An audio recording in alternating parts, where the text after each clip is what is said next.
اسلام کمزور ہو رہا تھا، ایسے ماحول میں اللہ تبارک و تعالیٰ نے اسلام میں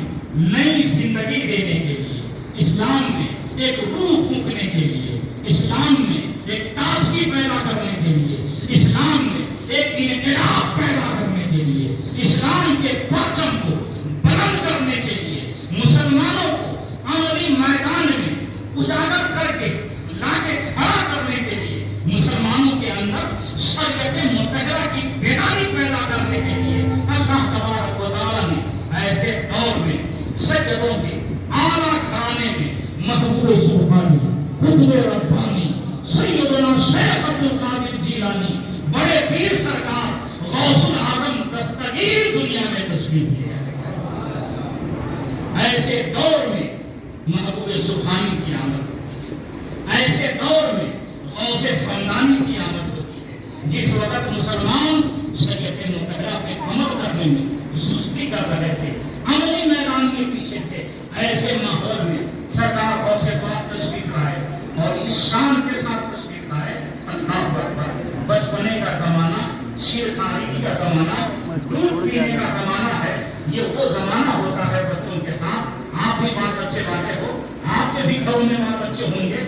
اس عمر کے بچوں کے حالات کو آپ دیکھیے، نہ اٹھنے کا ٹھکانہ ہوتا ہے، نہ بیٹھنے کا ڈھنگ ہوتا ہے، نہ بولنے کا سلیقہ ہوتا ہے، نہ فہم و فراست ہوتی ہے، نہ اشارہ کرنے کی طاقت ہوتی ہے۔ ارے دودھ پیتا زمانہ یہ کون سا زمانہ ہوتا ہے آپ اچھی طرح جانتے ہیں۔ لیکن ایسے ماحول میں اور اس زمانے میں حضور غوث پاک رضی اللہ تعالیٰ عنہ اپنی ماں کی گود سے دنیا کو پیغام دے رہے ہیں، مسلمانوں ہم بھی میدان میں پیچھے ہو، مسلمانوں شریعت مطہرہ پہ عمل کرنے میں سستی کر رہے ہو، دیکھ وقت کا غوث العظم آ چکا ہے دنیا میں، اب تیرے اندر بیداری پیدا کرنے کے لیے عبد القادر کی آمد ہو چکی ہے۔ اس شان کے ساتھ کہ اللہ اکبر، رمضان کا مہینہ ہوتا، ماں کوشش کرتی بیٹا دودھ پی لے، لیکن صبح صادق کے بعد سے دودھ پیتے ہی نہیں تھے، دودھ پیتے ہی نہیں تھے،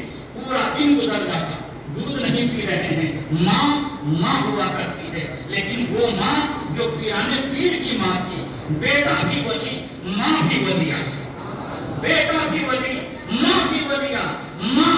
بیٹے کے چہرے کو دیکھتی، بیٹا ماں کے چہرے کو دیکھتا، دونوں کی نگاہیں ایک دوسرے کے چہرے پہ مرکوز کر جاتی۔ بیٹا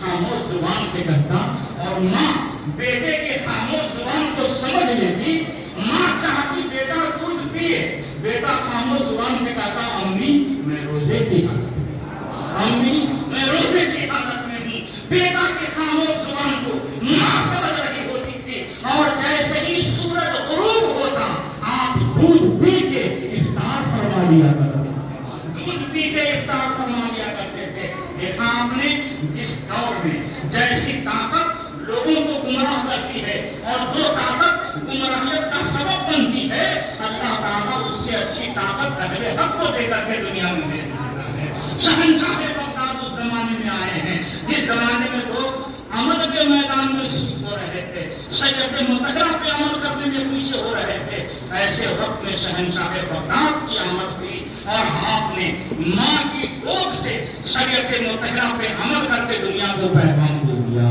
دنیا والوں اگر کامیاب ہونا چاہتے ہو تو کامیابی نظریہ اسلام کو اپنانے میں ہے، اگر کامیاب ہونا چاہتے ہو تو کامیابی شریعت مطہرہ پہ عمل کرنے میں ہے، اگر کامیاب ہونا چاہتے ہو تو کامیابی میرے نبی کے لائے ہوئے اصول پہ عمل کرنے میں ہے۔ میرے پیارے، یہی وجہ ہے کہ شہنشاہ بغداد حضور غوث اعظم دستگیر رضی اللہ کے حوالے سے یہ مشہور ہو گیا کہ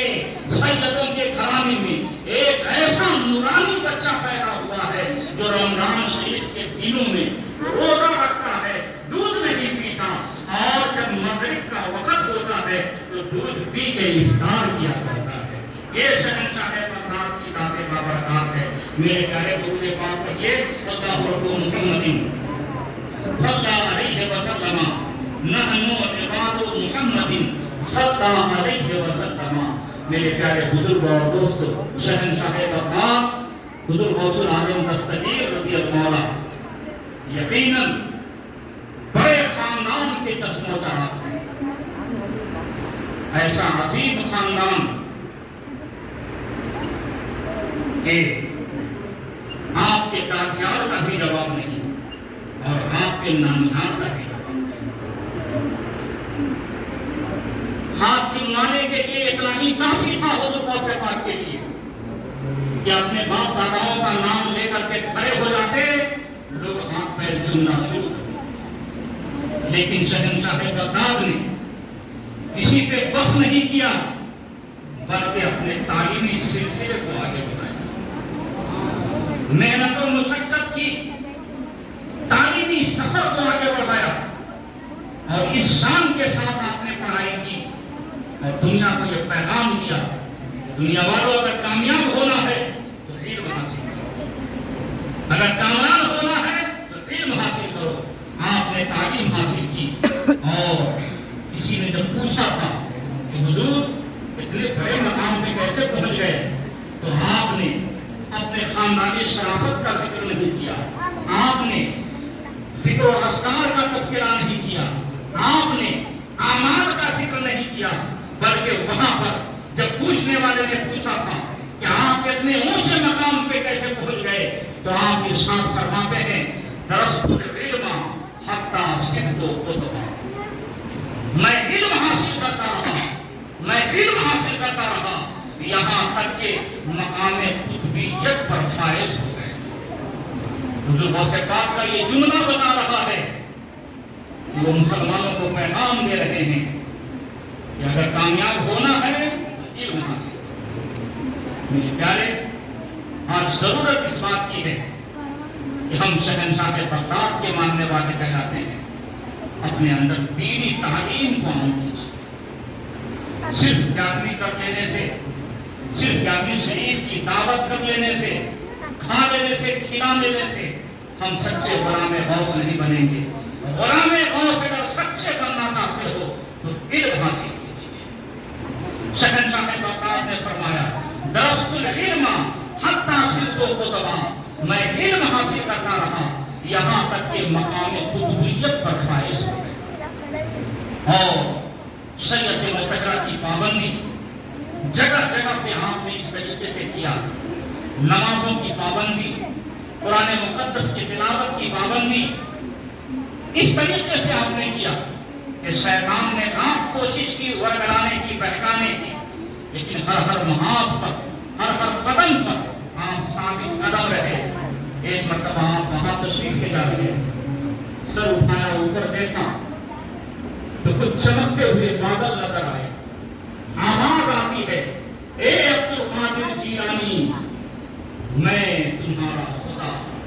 نہ سکتا، بولو نہ سکتا، میں تمہارا خدا ہوں۔ آپ جب اس طرف متوجہ ہوئے تو پھر دوسری آواز آئی، عبد القادر تیری عبادت، تیری ریاضت، تیری یہ محنت و مشقت دیکھ کر ہم تم سے راضی ہو گئے، اور تمہارے لیے ہم نے نماز